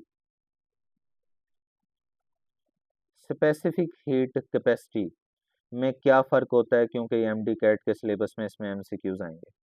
heat capacity को रिप्रेजेंट कर रहे होते हैं अक्सर कैपिटल सी से। स्पेसिफिक हीट कैपेसिटी को या तो एस से रिप्रेजेंट किया होता है, ज्यादातर बुक्स में ऐसे ही रिप्रेजेंट किया हुआ होता है इससे। ठीक है, अब सुनो, हीट कैपेसिटी क्या होती है, वो हीट की अमाउंट होती है जो चाहिए होती है, एनर्जी या heat required to increase temperature of substance by 1 kelvin. किसी सब्सटेंस का कितना टेम्परेचर बढ़ाना चाहते हो, 1 केल्विन टेम्परेचर बढ़ाना चाहते हो, तो वो 1 केल्विन टेम्परेचर बढ़ाने के लिए जो हीट दोगे उसे स्पेसिफिक, उसे हीट कैपेसिटी बोलेंगे। उसे क्या बोलेंगे, हीट कैपेसिटी बोलेंगे। अब हीट कैपेसिटी की जो मैंने लिखा है किससे रिप्रेजेंट करते हैं, सी से। और ये हीट होती है जो 1 केल्विन टेम्परेचर बढ़ाने के लिए चाहिए होती है। ऊपर मैंने लिखी है हीट, नीचे मैंने लिखा है टेम्परेचर। ठीक है, क्योंकि वो हीट होती है जो टेम्परेचर इंक्रीज करवाने के लिए चाहिए होती है। उसके बाद इसका यूनिट, हीट का यूनिट क्या होता है, जॉल। टेम्परेचर का इधर यूनिट यूज होगा एसआई केल्विन, वो केल्विन ऊपर जाके क्या हो जाएगा, पर केल्विन। तो हीट कैपेसिटी का आपको यूनिट याद रहे, जॉल पर केल्विन जो इधर यूज होता है। कौन सा यूनिट यूज होता है, जॉल पर केल्विन। और अगर गौर से देखो डेल्टा टी इधर डिवाइड हो रहा है, डिवाइड वाले डेल्टा टी को अगर मैं इधर लाके मल्टीप्लाई कर दूं तो मल्टीप्लाई करने पे क्या मुझे ये इक्वेशन बनी हुई दिखेगी कि नहीं दिखेगी, दिखेगी। आप कहेंगे सर जी दिखेगी, क्यों नहीं दिखेगी। ठीक है, तो ये इक्वेशन और ये इक्वेशन बेसिकली सेम ही है, बस रीअरेंज करके लिखी हुई है। उसके बाद स्पेसिफिक हीट कैपेसिटी का मतलब होता है एक चीज ऐड कर देनी है कि हीट और energy required to increase temperature of 1 gram substance by 1 kelvin और 1 सेल्सियस। ऐसा ही वैसे केल्विन यूज हो रहा होता है इसमें। अब इसे स्पेसिफिक हीट कैपेसिटी इसलिए बोलते हैं क्योंकि इसमें एक और चीज स्पेसिफिक की गई है और वो मैस स्पेसिफिक किया गया, यूं याद रखना। कभी भूल जाओ ना डिफरेंस तो यूं याद करना कि सर ने कहा था कि अगर स्पेसिफिक का वर्ड आ जाए तो मैस स्पेसिफिक हो जाएगा, बाकी डेफिनेशन में इधर भी 1 केल्विन टेम्परेचर बढ़ा है, इधर भी। इधर जिक्र नहीं किया कि कितने मैस का 1 केल्विन बढ़ाना है, इधर जिक्र किया कि 1 ग्राम मैस का 1 केल्विन बढ़ाना है। तो फिर इसका फार्मूला क्या बनेगा, गौर से देखो इसका फार्मूला क्या बनेगा। इसका फार्मूला आपको बना हुआ दिखेगा कि मैंने क्या क्या स्पेसिफिक कर दिया है इसमें। हीट चाहिए और 1 ग्राम मैस का 1 केल्विन टेम्परेचर बढ़ाने के लिए हीट चाहिए, 1 ग्राम मैस का 1 केल्विन टेम्परेचर बढ़ाने के लिए। तो यूनिट इसके क्या निकल के आएंगे, सोच के देखो इधर यूनिट क्या बनेगा, हीट का यूनिट क्या होगा जॉल, मैस का यूनिट ग्राम होगा, वो ग्राम ऊपर जाके क्या हो जाएगा पर ग्राम, टेम्परेचर का केल्विन होगा वो ऊपर जाके क्या हो जाएगा पर केल्विन। अगर यूनिट को गौर से देखो तो अक्सर फिजिक्स और केमिस्ट्री में यूनिट भी डेफिनेशन बताते हैं। देखो यूनिट में लिखा हुआ है जॉल मतलब एनर्जी, पर ग्राम का मतलब है 1 ग्राम, पर केल्विन का मतलब है 1 केल्विन। तो इसका मतलब है 1 ग्राम का 1 केल्विन टेम्परेचर बढ़ाने के लिए जो एनर्जी चाहिए उसे क्या बोलते हैं, स्पेसिफिक हीट कैपेसिटी बोलते हैं। और ये एम डेल्टा टी इधर डिवाइड हो रहा है, इधर लाके क्या कर सकते हो मल्टीप्लाई है, जब मल्टीप्लाई करोगे तो गौर से देखो क्या ये आपको फार्मूला बना हुआ मिलेगा कि नहीं मिलेगा, मिलेगा ना जब इसको रीअरेंज करोगे। एमसीक्यूज में एक बात पूछी जा सकती है, वाटर की स्पेसिफिक हीट कैपेसिटी,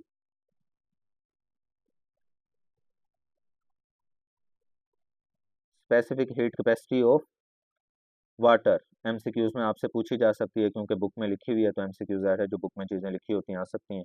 4.2 जॉल पर ग्राम और पर केल्विन। ओके, ये लो जी, ये वैल्यू याद रखना। और याद रखना अगर उसने ये यूनिट चेंज किया ना, ग्राम यूनिट चेंज किया, जॉल चेंज किया, अगर वो किलो जॉल में लिखे, सोच के बताओ अगर किलो जॉल में लिखे तो इसे 1000 से मल्टीप्लाई करना पड़ेगा और ये वैल्यू लिखी हुई आएगी kilo जॉल per gram per kelvin. Basic standard unit joule per gram per kelvin होता है, लेकिन वो हाइपोथेटिकली जाहिर है यूनिट तो चेंज करके एमसीक्यूज डिफरेंट बनाएगा आपको कंफ्यूज करने के लिए। जॉल को किलो जॉल में लेके जाना, 1000 से मल्टीप्लाई करो तो ये वैल्यू बनी हुई आ जाएगी। इस तरह की बातें भी जहन में याद रखनी होती हैं। ओके हो गया।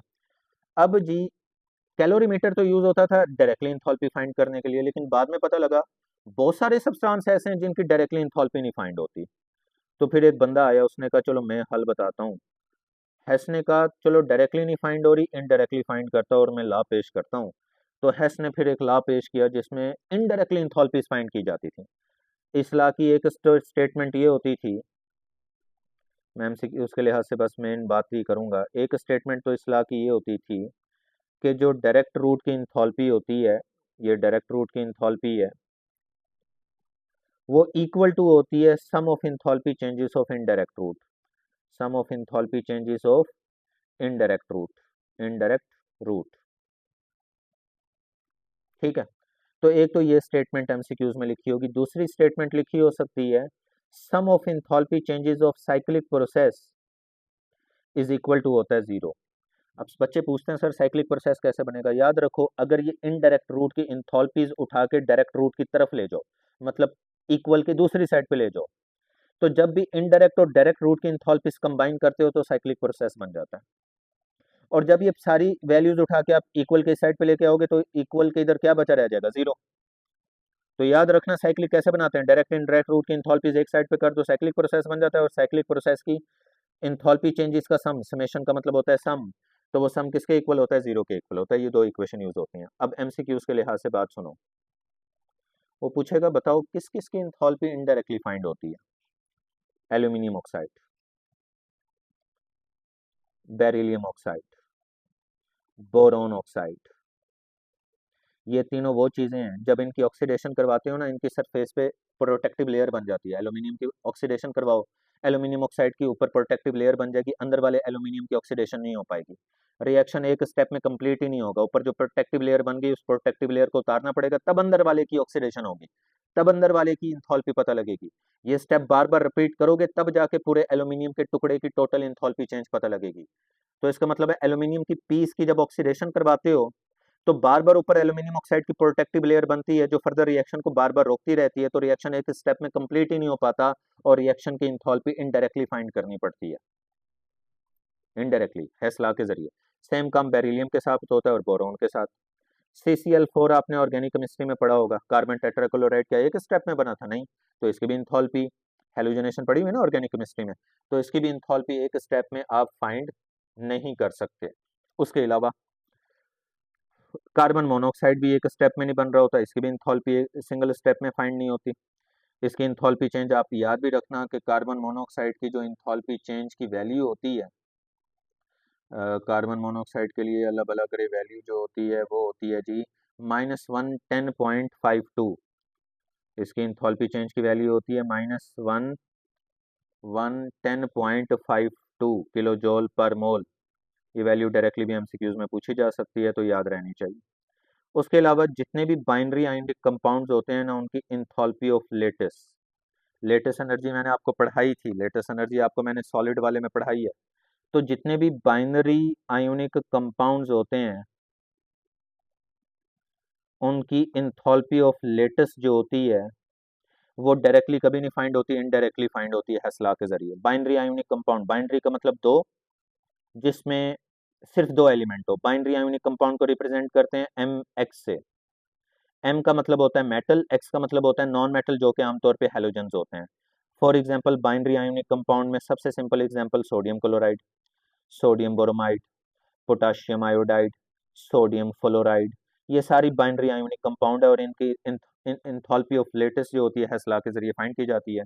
तो ये सारी बातें आपको एमसीक्यूज में याद रहें कि सर ने किस किस की इंथॉल्पी बताया था कि इनडायरेक्टली हेस लॉ के जरिए फाइंड होती है। अब हेस लॉ की एक एप्लीकेशन है, लास्ट टॉपिक है वो इसका, एक एप्लीकेशन होती है हेस लॉ की जी, Born Haber cycle. Born Haber cycle, Born Haber cycle is application of Hess law. सुनो, बॉर्न हैबर साइकिल यूज करते हैं इंथॉल्पी ऑफ लेटेस्ट फाइंड करने के लिए ऑफ बाइनरी आयोनिक कंपाउंड। जब भी बाइनरी आयोनिक कंपाउंड की इंथॉल्पी ऑफ लेटेस्ट फाइंड करनी हो तो बॉर्न हैबर साइकिल यूज करते हैं। ओके हो गया। ये दो अलग अलग बंदे थे, बॉर्न अलग था, हैबर अलग था, इन दोनों ने मिलकर ये मेथड बनाया था, एंथैल्पी ऑफ लेटेस्ट फाइंड करने के लिए मेथड बनाया था। अब ये मेथड बड़ी गौर से सुनना और मेथड समझना, इस पे एमसीक्यूज बनते हैं, लाजमी बनेंगे। और आप फेडरल वालों को तो खास तौर पे देखना चाहिए, केपीके वालों को, क्योंकि इसके एमसीक्यूज ज़रा पंजाब के लिहाज से भी टच हो रहे होते हैं, फेडरल में तो खास तौर पे टच हो रहे होते हैं, चलो केपीके में नहीं होंगे। अब सुनो गौर से, सोडियम लिया नेचुरल स्टेट सॉलिड फॉर्म में और उसका रिएक्शन करवा रहे हैं क्लोरीन से। क्लोरीन की नेचुरल फॉर्म क्या होती है? गैस, डायटोमिक मॉलिक्यूल होता है क्लोरीन। मैंने दोनों की नेचुरल फिजिकल स्टेट लिखी है। अब एक सोडियम दो क्लोरीन से रिएक्ट नहीं तो नहीं करता, तो बैलेंस करने के लिए मैंने 1/2 लिख दिया, मतलब डायटोमिक मॉलिक्यूल का हाफ, हाफ का मतलब एक क्लोरीन, एक क्लोरीन एक सोडियम से रिएक्ट करेगा। अगर इन इन दोनों को उठा के आप डाल दो कैलोरीमीटर में, इन दोनों को उठा के आप किसके अंदर डाल दो जी? कैलोरीमीटर में। तो कैलोरीमीटर में ये डायरेक्टली रिएक्ट करते हैं डायरेक्ट रूट के जरिए, और रिएक्ट करके ये बनाते हैं सोडियम क्लोराइड 1 मोल। अब सुनो, 1 मोल कंपाउंड बने अपने एलिमेंट से, तो पीछे कौन सी डेफिनेशन अप्लाई हो रही है? 1 मोल कंपाउंड अपने एलिमेंट से बने, तो बच्चे कहेंगे सर इंथॉल्पी ऑफ फॉर्मेशन वाली डेफिनेशन अप्लाई हुई है। तो कैलोरीमीटर के अंदर इसकी इंथॉल्पी ऑफ फॉर्मेशन पता लगा ली जाती है, -411 किलो जॉल पर मोल। किलो जॉल पर मोल आप लिखते रहना, मैं बार बार नहीं लिख रहा। तो ये है डायरेक्ट रूट NaCl बनाने का। ये डायरेक्ट रूट हमें पहले भी पता था, बॉर्न हैबर का इसमें कोई खास किरदार नहीं था, ये हमें पहले भी पता था। बॉर्न और हैबर का ज्यादा किरदार रोल था जी इनडायरेक्ट में। सुनो, क्या फाइंड करते हैं इंथॉल्पी ऑफ लेटेस्ट? ऐसे तो सुन आप गौर से, इंथॉल्पी ऑफ लेटेस्ट वो एनर्जी होती है जो तब रिलीज होती है जब 1 मोल आयोनिक कंपाउंड अपने गैशियस आयन से बने। गैशियस आयन से जब 1 मोल आयोनिक कंपाउंड बनता है तब रिलीज होने वाली एनर्जी को एंथैल्पी ऑफ लेटेस्ट बोलते हैं। तो इधर आपको गैशियस आयंस बनाने होंगे, और सुनो कैसे बनाएंगे। इन दोनों ने क्या कहा था? इन दोनों ने कहा था पहले सॉलिड सोडियम को कन्वर्ट करो गैशियस सोडियम में।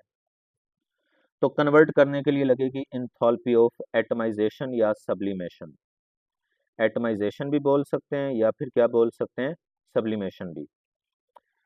फिर इन्होंने कहा कि एटम तो बन गया, सॉलिड से गैशियस एटम तो बन गया, एटमाइजेशन लग गई। अब इस गैशियस एटम का वैलेंस शेल का इलेक्ट्रॉन निकालो, पॉजिटिव आयन बनाओ। वैलेंस शेल का इलेक्ट्रॉन निकालने के लिए जो एनर्जी लगेगी उसे बोलेंगे आयोनाइजेशन एनर्जी। तो इसका मतलब है इस सॉलिड को इसके गैसियस साइन में लेके जाने के लिए कितनी तरह की एनर्जीज रिक्वायर्ड होंगी? दो तरह की एनर्जीज रिक्वायर्ड होंगी। तो याद रखना एमसीक्यूज में कि मेटल को दो एनर्जीज दें, एटमाइजेशन दें और आयोनाइजेशन दें, तो वो मेटल अपनी सॉलिड से गैसियस साइन में कन्वर्ट हो जाती है। फिर अब आ गई जी क्लोरीन, नॉन मेटल। अब क्लोरीन का मॉलिक्यूल तोड़ो, तोड़ के एक मोल गैसियस एटम बनाओ, तो जो एनर्जी लगेगी उसे बोलेंगे एंथैल्पी ऑफ एटमाइजेशन। एटमाइजेशन। फिर जो सोडियम का इलेक्ट्रॉन निकाला था वो क्लोरीन के वैलेंस शेल में इंटर करवा दो, तो क्लोरीन रिलीज करेगा एंथैल्पी ऑफ इलेक्ट्रॉन एफिनिटी। क्या रिलीज करेगा? Enthalpy of electron. तो नॉन मेटल पे भी कितनी एनर्जीज लगी हैं? नॉन मेटल पे भी कितनी एनर्जीज लगी हैं? दो। एक लगी है एंथैल्पी ऑफ एटमाइजेशन, दूसरी इलेक्ट्रॉन एफिनिटी। और नॉन मेटल भी अपनी नेचुरल फिजिकल स्टेट से गैसियस आयन में कन्वर्ट हो गई। हम गैसियस आयन्स बना क्यों रहे हैं? ताकि ये गैसियस आयन जब रिएक्ट करें और रिएक्ट करके एक मोल आयोनिक कंपाउंड बनाए, तो जो एनर्जी रिलीज होगी उसे एंथैल्पी ऑफ लेटेस्ट बोलेंगे और वो फाइंड कर सकेंगे। इसलिए हम गैसियस आयन्स बना रहे हैं। जहन में याद रहे कि एटमाइजेशन आयोनाइजेशन मेटल पे, atomisation electron affinity non metal पे। ठीक है। और सोडियम के वैलेंस शेल में तो एक ही इलेक्ट्रॉन होता है, इसलिए सिर्फ फर्स्ट आयोनाइजेशन होगी। अगर इस इधर उसने मैग्नीशियम मेटल लिखी हुई होती है ना, मैग्नीशियम मेटल के वैलेंस शेल में दो इलेक्ट्रॉन होती हैं, तो उसकी दो आयोनाइजेशन एनर्जी लिखनी पड़ती है, फर्स्ट भी सेकंड भी। ओके। अच्छा, अब याद रखना एमडी कैट में इन चारों इंथॉल्पीज के सम को अक्सर एमडी कैट में रिप्रेजेंट किया हुआ होता है डेल्टा एच एक्स से। एक्स का मतलब अननोन, एक्स का मतलब अननोन। इन चारों इंथॉल्पीज के सम को एमसीक्यूज में याद रखना एमडी कैट में डेल्टा एच एक्स से रिप्रेजेंट किया होता है।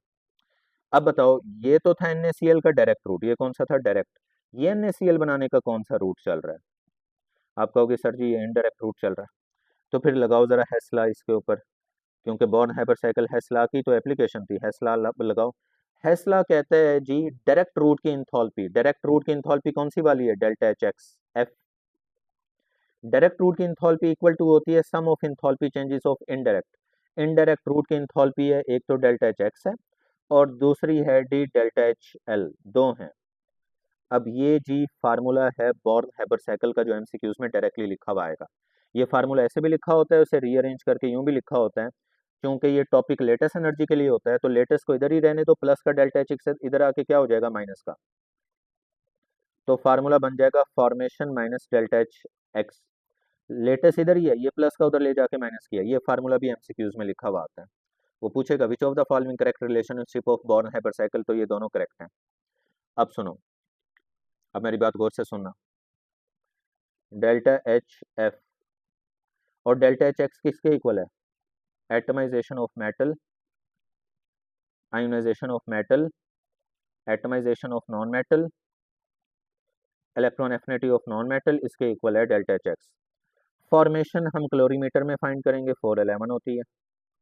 डेल्टा एच टी उन्होंने कहा जी पहले भी टॉपिक्स यूज हो चुके हैं, डेल्टा एच टी तो पहले भी इनका निकाल के लिखा हुआ होता है, तो उन्होंने कहा जहाँ पे पहले निकाल के लिखा हुआ है delta H A T sodium का, वहां से लिख दो। पीछे टॉपिक मैंने पढ़ाया भी है, उसमें लिखा भी हुआ है। तो एटमाइजेशन कितनी होती है सोडियम की? 108। आयोनाइजेशन सोडियम की केमिकल बॉन्डिंग में निकाली हुई होती है, 496। एटमाइजेशन क्लोरीन की निकाली हुई होती है पिछले टॉपिक्स में, 121। इलेक्ट्रॉन एफिनिटी क्लोरीन की केमिकल बॉन्डिंग में निकाली हुई होती है, 349। तो ये चारों वैल्यूज तो पहले भी किसी ना किसी चैप्टर में पहले से निकाल के लिखी हुई होती हैं। तो उन्होंने कहा था ये चारों वैल्यूज कहीं ना कहीं लिखी हुई होती हैं लिटरेचर में, तो इधर उठा के वहां से देख के इधर उठा के पुट कर दो। और जब सॉल्व करोगे 411, इसे सॉल्व करोगे इन चारों को, 1 2 3 चारों को, तो आएगा 376। जब इन दोनों को सॉल्व करोगे आएगा -787 किलो जॉल पर मोल। यानी जी लेटेस्ट एनर्जी पता लग गई सोडियम क्लोराइड की। बच्चे पूछते हैं सर ये वैल्यूज याद करनी पड़ेंगी। इसकी वैल्यूज कम से कम जरूर याद करें, क्योंकि ये तो टॉपिक में लिखी हुई है बुक में। बुक में टॉपिक में वैल्यूज लिखी होती हैं, वो बच्चे के जहन में याद होनी चाहिए। हाँ अलबत्ता वो एक्सरसाइज की कोई एग्जांपल उठाता है तो वैल्यूज खुद देगा एमसीक्यूज में। वो लेट से इधर पोटेशियम क्लोराइड की खुद वैल्यू टेबल बनाएगा, टेबल में आपको एमसीक्यूज में लिख के देगा कि पोटेशियम की एटमाइजेशन, पोटेशियम की आयोनाइजेशन, क्लोरीन की एटमाइजेशन, क्लोरीन की इलेक्ट्रॉन एफिनिटी, वो चारों वैल्यूज दे देगा टेबल बना के। वो चारों वैल्यूज इधर फार्मूले में पुट करना, फिर वो फॉर्मेशन भी टेबल में लिख के आपको दे देगा, वो इधर पुट करना, इसे सॉल्व करना रफ वर्क में, और पोटेशियम क्लोराइड की लेटेस्ट एनर्जी बताना। तो इसके अलावा अगर कोई एग्जांपल आई तो वो वैल्यूज देगा, बस आपको फार्मूला ये पता होना चाहिए, इस फार्मूले में जल्दी से पुट करके आंसर निकाल के दोगे। लेकिन सोडियम क्लोराइड की वैल्यूज कम से कम जरूर जहन में आपकी याद होनी चाहिए। ठीक है जी, क्योंकि टॉपिक में यूज़ होती हैं। ये लें जी, ये चैप्टर हो गया ख़त्म। उम्मीद है पता लगा होगा, समझ आया होगा। कोई बात पूछने वाली हो तो आप कमेंट सेक्शन में पूछ सकते हैं, मुझे व्हाट्सएप कर सकते हैं, ठीक है। बाकी शेयर करें, ज़्यादा से ज़्यादा दोस्तों को बताएं कि लेक्चर्स अवेलेबल हैं। अगर वो मुनासिब समझें तो इधर से देख सकते हैं। ओके हो गया जी, जज़ाकल्लाह, खुदा हाफिज़।